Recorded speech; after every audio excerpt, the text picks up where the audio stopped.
आप सभी को दीपावली की मंगल शुभकामनाएं। माँ लक्ष्मी, श्री गणेश और कुबेर देवता सदैव आपके घर में विराजित रहें, उनकी कृपा सदैव आपको प्राप्त होती रहे। इसी मंगल कामना के साथ आज की वीडियो का प्रारंभ करते हैं। और आज की वीडियो में मैं आपसे शेयर करने वाली हूँ दिवाली की रात्रि में माँ लक्ष्मी की पूजा आपको किस प्रकार से करनी चाहिए। पूजा की विधि बिल्कुल आसान होगी, बहुत सरलता से प्रत्येक व्यक्ति इसे कर पाएंगे और पूजा हम करेंगे षोडशोपचार विधि से। अब बात कर लेते हैं पूजा विधि के बारे में। तो देखिए, जब आप पूजा कर रहे हैं, जिस भी स्थान पर आप माँ की चौकी लगाना चाहते हैं वहाँ पर पहले साफ सफाई कर लीजिए। फिर उसके बाद गंगा जल का छिड़काव कर लीजिए, शुद्ध कर लीजिए उस जगह को। और फिर उस स्थान पर लकड़ी का एक पाटा या चौकी बिछाकर उसके ऊपर लाल रंग का एक कपड़ा बिछा दीजिए। अब इस चौकी पर आपको माँ लक्ष्मी और गणेश की मूर्ति, जो अगर आप लेकर आए हैं, नई मिट्टी की मूर्ति लाए हैं तो उसे स्थापित कर सकते हैं, या फिर अगर आपके पास पीतल, अष्टधातु या फिर चांदी की मूर्ति है तो आप उनकी स्थापना कर सकते हैं। अगर आपके पास दोनों है, जैसे कि अगर आपके पास पीतल या चांदी है, लेकिन फिर भी अगर आप मिट्टी की मूर्ति या मिट्टी का विग्रह लेकर आते हैं लक्ष्मी गणेश का, तो उनकी भी स्थापना आपको करनी है वही चौकी पर। और जो पीतल या फिर चांदी की मूर्ति आपके पास पहले से है, उनकी भी स्थापना कीजिए। मतलब एक धातु की, एक मिट्टी की आप रख सकते हैं, कोई समस्या नहीं है।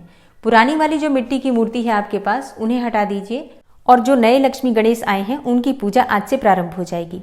तो सबसे पहले चौकी के बीच में आपको लक्ष्मी गणेश, जो अगर आप नए लेकर आए हैं तो उनकी स्थापना करेंगे, नहीं तो जो प्रतिवर्ष आप पूजा कर रहे हैं उनकी करते हैं तो उन्हें स्थापित करेंगे। इसके साथ ही अगर आपके पास कुबेर देवता की फोटो है या फिर मूर्ति है तो उनकी भी स्थापना कर सकते हैं। नहीं है तो भी कोई बात नहीं, कुबेर देवता का ध्यान करके आप पूजा कर सकते हैं। सारी पूजा की जो सामग्री है एकत्र करके चौकी के पास रख लीजिए और आसन डालकर आप बैठ जाइए। अब करना है आपको शुद्धिकरण। सबसे पहले थोड़े से जल के छींटे देकर अपने ऊपर और अपने आसपास जो सामग्री है सबके ऊपर शुद्ध जल या गंगा जल के छींटे देकर उनका शुद्धिकरण कर लीजिए। इसके बाद आपको आचमनी करना है। अपने दाहिने हाथ में थोड़ा थोड़ा जल लेकर 3 बार आपको आचमनी करना होता है। ओम केशवाय नमः, ओम माधवाय नमः, ओम नारायणाय नमः, इस प्रकार से 3 बार आचमनी करते हैं। फिर चौथी बार थोड़ा जल लेकर और हाथ धो लेते हैं। ओम ऋषिकेशाय नमः, इस प्रकार से हाथ धोकर शुद्धिकरण करके पूजा का प्रारंभ करते हैं। अब आपको सबसे पहले एक दीपक प्रज्वलित करना है। अपने सामने एक शुद्ध घी का दीपक प्रज्वलित कर लीजिए और जहां आप बैठे हुए हैं आसन पर, तो आसन के नीचे थोड़ा जल डालकर और अपनी 2 उंगलियों से जल को स्पर्श करके अपने मस्तक पर लगाइए। अब आपकी पूजा प्रारंभ हो गई। अब आप जब तक आपकी पूजा पूरी नहीं हो जाती है आसन पर से उठ नहीं सकते हैं। तो पूजा से पहले सारी सामग्री एकत्र करके अपने पास रखिए, या फिर कोई आपके आसपास हो जो सारी सामग्री आपको देता रहे, इस प्रकार की व्यवस्था रखिए। अब सबसे पहले आपको एक कलश की स्थापना करनी है। तो आपको एक पात्र लेना है, कोई सा भी पात्र ले सकते हैं, चांदी का, तांबे का, पीतल का, जो भी आपके पास पात्र हो। उस पात्र में आपको पहले गंगा जल डालना है, फिर शुद्ध जल से उसे भर दीजिए। इसमें सिक्का, सुपारी, अक्षत, पुष्प डालकर, लौंग, इलायची डालकर और आपको एक कलश तैयार करना है। इसके ऊपर आपको रखना है पंचपल्लव, मतलब आम के या फिर अशोक के पत्ते रखकर, पंचपल्लव रखकर, और इसके ऊपर आपको एक रखना है पूर्ण पात्र। एक बर्तन में, मतलब कोई भी एक प्लेट ले लीजिए या फिर कटोरी ले लीजिए, उसी में थोड़े चावल रखकर, अखंडित चावल रखकर और कलश के ऊपर, पंचपल्लव के ऊपर रख दीजिए। अब आपके कलश की स्थापना हो गई, लेकिन अभी भी ये कलश अधूरा है। इसके ऊपर हमें करना है गणपति की स्थापना। तो एक लीजिए आप सुपारी, उस सुपारी में कलावा लपेट दीजिए और गणपति मानकर कलश के ऊपर जो आपने पूर्ण पात्र रखा है उसी के ऊपर इस सुपारी को रख दीजिए। भगवान गणेश की स्थापना हो गई और अब इनकी पूजा कर लीजिए पंचोपचार विधि से। सुपारी के ऊपर ही आपको थोड़े जल के छींटे देने हैं। फिर उसके बाद से धूप, दीप, अक्षत, पुष्प अर्पित करके सुपारी रूपी गणपति का पूजन कर लीजिए। कलश देवता की पूजा कर लीजिए। इसी प्रकार से धूप, दीप अर्पित करके, अक्षत, पुष्प अर्पित करके कलश देवता का पूजन कर लीजिए। कलश देवता और गणपति की पूजा हो गई, स्थापना हो गई। अब आपको माँ लक्ष्मी और गणेश की पूजा करनी है। लेकिन जब भी हम कोई विशेष पूजा करते हैं तो आवश्यक होता है नवग्रह की शांति करना, मतलब 9 ग्रहों का पूजन करना अत्यंत आवश्यक माना जाता है कोई भी विशेष पूजा हो। तो अगर आपके पास नवग्रह यंत्र है तो आप वहीं पर स्थापित कर दीजिए और उन्हीं पर धूप, दीप अर्पित करके 9 ग्रहों का ध्यान करके पूजन कर लीजिए। लेकिन अगर आपके पास नवग्रह यंत्र नहीं है तब आप क्या करेंगे? देखिए, अगर आपके पास चौकी पर जगह है तो आप नवग्रह बना सकते हैं। थोड़ी थोड़ी चावल की ढेरी रखकर 9 जगह पर और नवग्रह बना सकते हैं। लेकिन अगर ऐसा संभव नहीं है तो एक छोटी सी प्लेट ले लीजिए। उसी प्लेट में अपनी अनामिका उंगली से, रोली से या फिर चंदन से 9 बिंदियां लगा दीजिए। अब ये आपने 9 ग्रह का निर्माण कर लिया। अब अगर आपको नवग्रह मंत्र आता है तो मंत्रों के द्वारा, नहीं तो आप सभी ग्रहों के नाम लेते हुए, जैसे कि ओम सूर्याय नमः, ओम चंद्राय नमः, ओम ब्रह्म बृहस्पते नमः, इस प्रकार से सभी ग्रहों के नाम लेते हुए जो आपने प्लेट पर बिंदियां लगाई हैं उनके ऊपर अक्षत और पुष्प अर्पित कीजिए, धूप दीप अर्पित कर दीजिए। अब आपने नवग्रहों की पूजा कर ली। अब मान लीजिए कि आपको 9 ग्रहों के नाम नहीं आते हैं, तो ऐसे में सिर्फ एक बार बोल दीजिए ओम नवग्रह देवताभ्यो नमः, ओम नवग्रह देवताभ्यो नमः। इस मंत्र के द्वारा एक ही बार में आप इस मंत्र को बोलते हुए और बीच में थोड़े से अक्षत पुष्प रख दीजिए। सबके लिए आपने नवग्रह पूजन कर लिया। अब इसके बाद प्रारंभ होगी माँ लक्ष्मी की पूजा, क्योंकि नवग्रह शांति के बिना कोई भी पूजा न तो संपूर्ण होती है और न हो सकती है। तो ये 2 मिनट का काम है, जरूर कर लीजिएगा। अब जो आप विग्रह लेकर आए हैं माँ लक्ष्मी की, नया विग्रह, उनकी आप पूजा कर सकते हैं, या फिर जो भी आपके पास विग्रह स्थापित है वहाँ पर, जैसे कि पुराना विग्रह भी जो हम हर साल पूजा करते हैं उन्हीं की अगर हम पूजा कर रहे हैं, तो चौकी पर जो हमने स्थापित किया है उनकी अब विधि विधान से हमें पूजा करना है। किस प्रकार से करेंगे?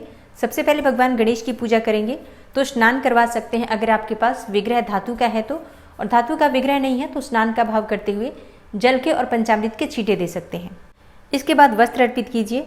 वस्त्र आप चाहें तो पीले रंग के वस्त्र भगवान गणेश को और माँ लक्ष्मी को लाल रंग के वस्त्र अर्पित कर सकते हैं, या फिर जो भी आप नया वस्त्र लेकर आए हैं माँ लक्ष्मी और गणेश को अर्पित कीजिए, पहना दीजिए, उन्हें धारण करवा दीजिए। और अगर वस्त्र नहीं पहना रहे हैं तो ऐसे में कलावा तोड़कर, कलावे में से 2 टुकड़े तोड़कर और वस्त्र और उपवस्त्र का भाव करते हुए लक्ष्मी और गणेश को अर्पित कीजिए।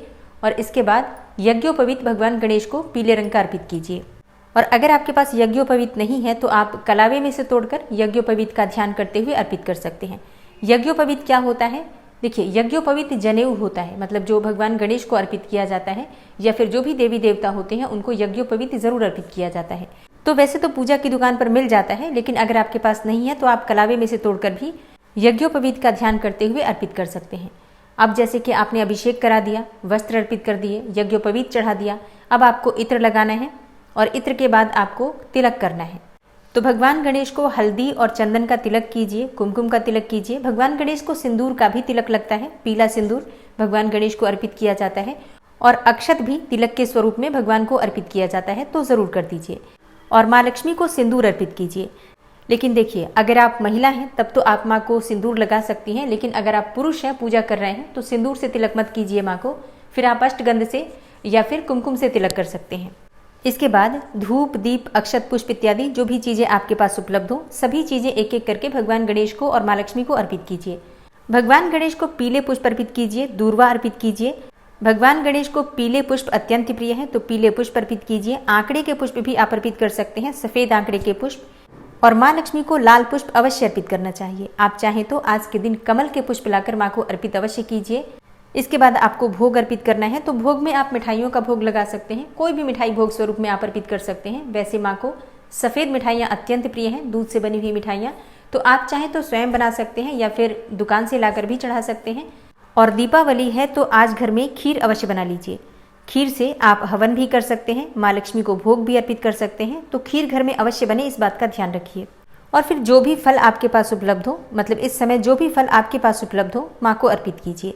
हो सके तो अनार माँ को अवश्य अर्पित करना चाहिए, वो भी अनार के दाने निकालकर, मतलब आप अनार को साफ कर लीजिए और सिर्फ दाने किसी पात्र में रखकर माँ लक्ष्मी को अर्पित करना चाहिए।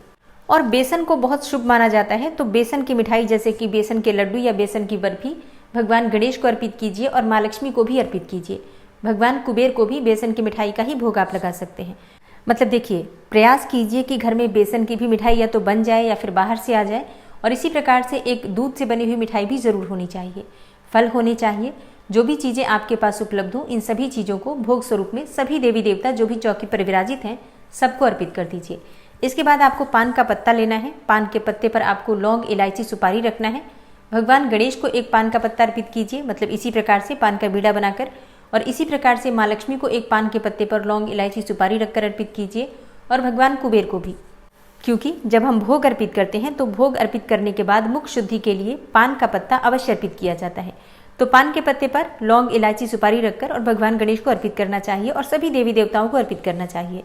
इसके बाद दक्षिणा स्वरूप कुछ पैसे वहीं पर चौकी पर जहाँ पर आप पूजा कर रहे हैं अर्पित कीजिए, जहाँ आपने भोग लगाया है भोग के पास ही रख दीजिए। भगवान गणेश, माँ लक्ष्मी और कुबेर देवता सबके लिए दक्षिणा स्वरूप कुछ पैसे रख दीजिए। अच्छा, बाद में इस पैसे को किसी ब्राह्मण को आप दान कर सकते हैं। इसके बाद आचमनी के लिए थोड़ा जल अर्पित कीजिए, और इसके बाद आपके हाथ में थोड़ा अक्षत और पुष्प लेकर वहीं पर जहाँ पर आपने भोग इत्यादि अर्पित किया है अर्पित कर दीजिए। ये मन में भाव करते हुए कि पूजा पाठ में अगर किसी भी प्रकार का अभाव रह गया हो, कोई भी सामग्री कम या ज़्यादा हो गई हो, तो उसके लिए सर्वाभावे अक्षतानि समर्पयामि, मतलब किसी भी चीज़ के अभाव में अक्षत आपको अर्पित कर रहा हूँ या कर रही हूँ। इसके बाद आपको अपने दोनों हाथ जोड़कर और प्रार्थना करना है भगवान गणेश से, माँ लक्ष्मी से कि हे गणपति, आप मेरे घर में स्थायी रूप से विराजमान रहें। मेरे घर में जो भी विघ्न बाधाएं हैं उन्हें दूर करें। मेरे जीवन में आने वाली जो भी विघ्न बाधाएं हैं उन्हें दूर करके मुझे मेरे जीवन में सुख समृद्धि सफलता प्रदान करें। इसी प्रकार से माँ लक्ष्मी से आपको प्रार्थना करना है कि हे माँ लक्ष्मी, आप हमेशा श्री हरि विष्णु के साथ स्थायी रूप से आप मेरे घर में वास करें। मेरी पूजा, मेरी प्रार्थना स्वीकार करें। पूजा पाठ में किसी भी प्रकार की भूल चूक हुई हो तो आप मुझे क्षमा करें। आप मुझ पर प्रसन्न होकर मुझ पर कृपा करें। इस प्रकार से आपको प्रार्थना करना है। और जिस प्रकार से आपने माँ लक्ष्मी की पूजा की है, भगवान गणेश की पूजा की है, इसी प्रकार से कुबेर देवता, माँ सरस्वती या फिर माँ काली या दुर्गा, जिनको भी आपने चौकी पर स्थापित किया है, सबकी पूजा आप कर सकते हैं।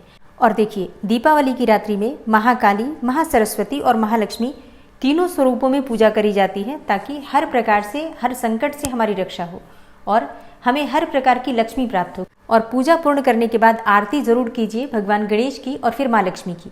माँ लक्ष्मी की और भगवान गणेश की आरती करने का ये मतलब नहीं होता है, बहुत से लोगों को लगता है कि लक्ष्मी जी की आरती करो तो हम उनकी विदाई कर देते हैं। ऐसा नहीं होता है। माँ लक्ष्मी की आरती इस भाव को मन में रखकर की जाती है कि माँ लक्ष्मी अब मेरे घर में स्थायी रूप से विराजित हो गई हैं।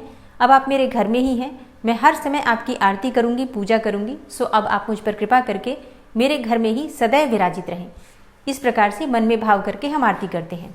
तो दीपावली की शाम को जब आप पूजा करेंगे तो आरती आपको जरूर करना है और इसके बाद वहीं बैठकर आपको मंत्रों का जप करना है। आप अपनी इच्छा के अनुसार वैसे तो कितनी भी संख्या में मंत्र जप कर सकते हैं, लेकिन प्रयास कीजिए आज की रात्रि में ज़्यादा से ज़्यादा समय मंत्र जप में बीते। देखिए, मंत्रों से ही सिद्धि मिलती है। बिना मंत्रों के कोई भी देवी देवता प्रसन्न नहीं होते हैं। तो वहीं पर आप धनवर्षा पोटली की सारी सामग्री रख दीजिए। जब आप पूजा कर रहे हैं तो पूजा करने के बाद एक पात्र में करके पोटली की सारी सामग्री माँ लक्ष्मी के सामने रखिए और वहीं बैठकर मंत्रों का जप कीजिए। आप कोई सा भी मंत्र जप कर सकते हैं माँ लक्ष्मी के। ओम ह्रीं महालक्ष्म्यै नमः, ओम श्रीं श्रीयै नमः, या फिर ओम श्रीं ह्रीं श्रीं कमले कमलालये प्रसीद प्रसीद श्रीं ह्रीं श्रीं ओम महालक्ष्म्यै नमः। जो भी मंत्र आप जपना चाहते हैं पूरे श्रद्धा भाव से अधिक संख्या में जपने का प्रयास कीजिए। मतलब कम से कम 11 माला, 21 माला या 51 माला, मतलब जितना आपसे हो सके आज की रात्रि ये समझ लीजिए कि माँ लक्ष्मी देने के लिए तत्पर हैं आपको। अब आप में वो शक्ति होनी चाहिए कि आप कितने मंत्रों का जप करते हैं, कितना माँ लक्ष्मी को प्रसन्न कर पाते हैं और कितना आप अपने लिए माँ लक्ष्मी से ले पाते हैं। तो पूरी तरह से आपकी अपनी इच्छा पर निर्भर करता है और आपकी अपनी क्षमता पर निर्भर करता है। तो पूरे भक्ति भाव से आज की रात्रि को समर्पित कर दीजिए माँ लक्ष्मी को और विश्वास कीजिए जितना आप चाहेंगे उससे कहीं ज़्यादा माँ लक्ष्मी आपको दे सकती हैं। और हाँ, एक और चीज़ का आपको ध्यान रखना है, भूल गई शायद मैं आपको बताना। पूजा करने से पहले पूजा का संकल्प जरूर ले लीजिए।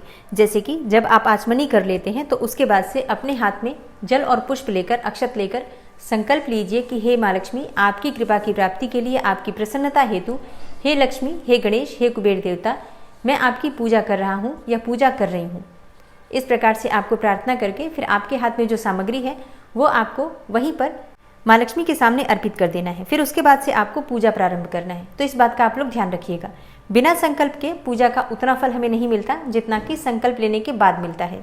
और धन वर्षा पोटली कैसे बनानी है आपको, इसकी सारी विधि चैनल पर अपलोड हो चुकी है वीडियो, आप लोग वहां से देख सकते हैं। अमावस्या तिथि प्रारंभ हो जाएगी 31 अक्टूबर को दोपहर में 3:52 पर और समाप्त हो रही है 1 नवंबर को शाम को 6:16 पर। ऐसे में अगर आप देखें, जैसा कि कहा भी गया है शास्त्रों में कि प्रदोष काल व्यापिनी अमावस्या तिथि होनी चाहिए और अर्धरात्रि में भी अमावस्या तिथि होनी चाहिए। उसी समय माँ लक्ष्मी का विचरण इस धरती पर होता है और हम माँ लक्ष्मी की आराधना करते हैं निशीतकालीन अमावस्या में। तो ऐसे में अगर आप देखें तो 1 नवंबर 2024 को निशीतकालीन अमावस्या आपको नहीं प्राप्त होगी। हाँ, प्रदोष काल में थोड़ा समय है, वो भी बहुत ज़्यादा समय नहीं है, थोड़ा सा समय आपको प्रदोष काल में मिल रहा है। लेकिन निशीत काल में तो 1 नवंबर को बिल्कुल भी दीपावली यानी कि अमावस्या नहीं है। तो माँ लक्ष्मी की पूजा करने का जो निशीतकालीन शुभ मुहूर्त होगा वो आपको 31 अक्टूबर को ही प्राप्त हो रहा है। और दूसरा जो होता है वृषभ लग्न का, जो कि स्थिर लग्न में हम माँ लक्ष्मी की आराधना करते हैं। स्थिर लग्न में जब अमावस्या तिथि होती है उस समय में माँ लक्ष्मी की आराधना की जाती है। तो ऐसे में वृषभ लग्न भी आपको 1 नवंबर को नहीं प्राप्त हो रहा है, 31 अक्टूबर को ही प्राप्त हो रहा है। मतलब अमावस्या तिथि में वृषभ लग्न आपको 1 नवंबर को नहीं मिलेगा। ऐसे में 31 अक्टूबर श्रेष्ठ रहेगा दीपावली मनाने के लिए।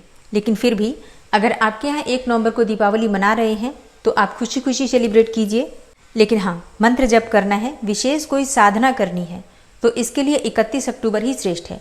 आप चाहे दीपावली 1 नवंबर को भी मनाएं, लेकिन 31 अक्टूबर को जो निशीतकालीन समय है या फिर जो वृषभ लग्न है, इस समय में विशेष रूप से मंत्रों की सिद्धि के लिए मंत्र जप कीजिए।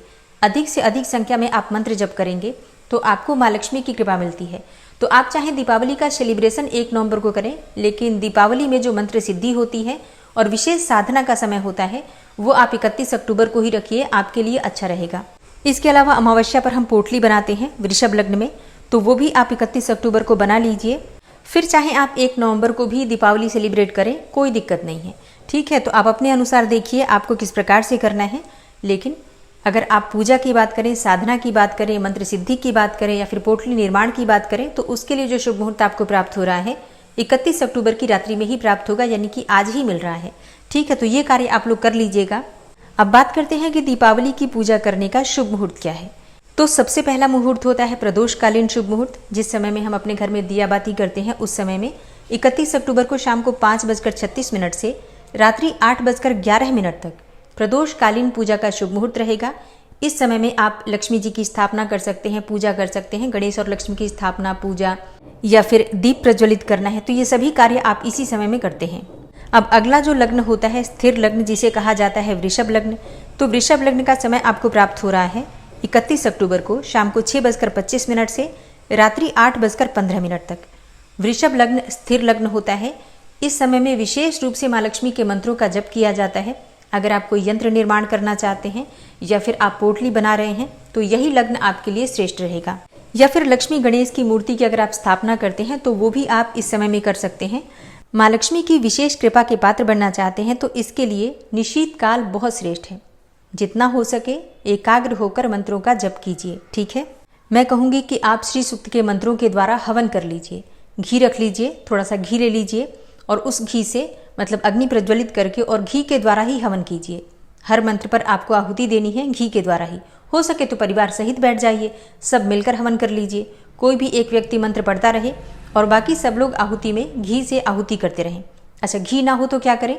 देखिए, फिर नॉर्मल जो आपके पास हवन सामग्री है उसके द्वारा भी आप हवन कर सकते हैं। अगर आप हवन करते हैं आज की रात्रि में श्री सूक्त के मंत्रों के द्वारा तो विश्वास कीजिए आने वाला वर्ष आपका माँ लक्ष्मी की कृपा से संपन्न होगा। ठीक है, तो ये उपाय आप लोग जरूर कर लीजिए, हवन जरूर कीजिए। और जो लोग हवन नहीं कर पाते हैं, श्री सूक्त का ही अधिक से अधिक संख्या में पाठ कीजिए। 16 पाठ कीजिए, 21 पाठ कीजिए, 51 पाठ कर लीजिए या फिर आप चाहें तो 108 बार पाठ कर सकते हैं। और चलिए अब निशीत काल पूजा का शुभ मुहूर्त नोट कर लीजिए। 31 अक्टूबर की रात्रि में 11:39 से देर रात्रि 12:32 तक निशीत काल पूजा का महानिशीत काल पूजा का शुभ मुहूर्त है। अच्छा, जो भक्त प्रदोष काल में पोटली नहीं बना पाते हैं वो महानिशीत काल में भी पोटली बना सकते हैं। दोस्तों, उम्मीद करती हूँ ये वीडियो आपके लिए उपयोगी होगी। अगर वीडियो पसंद आई हो तो वीडियो को लाइक जरूर किया कीजिए और इस वीडियो को ज़्यादा से ज़्यादा शेयर कीजिए ताकि दूसरे लोगों को भी इस वीडियो का लाभ प्राप्त हो। वीडियो शेयर करके आप बहुत सारे लोगों के संशय का समाधान कर सकते हैं, समस्याओं का समाधान कर सकते हैं। और अगर आप चैनल पर पहली बार आए हैं, अभी तक आपने चैनल को सब्सक्राइब नहीं किया है, तो आज की वीडियो अगर आपको अच्छी लगे तो चैनल को सब्सक्राइब करके बेल आइकन को जरूर प्रेस कर लीजिए। इससे ये होगा कि इस चैनल पर जो भी नई वीडियो अपलोड होंगी उनकी नोटिफिकेशन आपको सही समय पर प्राप्त होगी। मिलती हूँ मैं आपसे अगली वीडियो में, तब तक के लिए जय श्री राधे।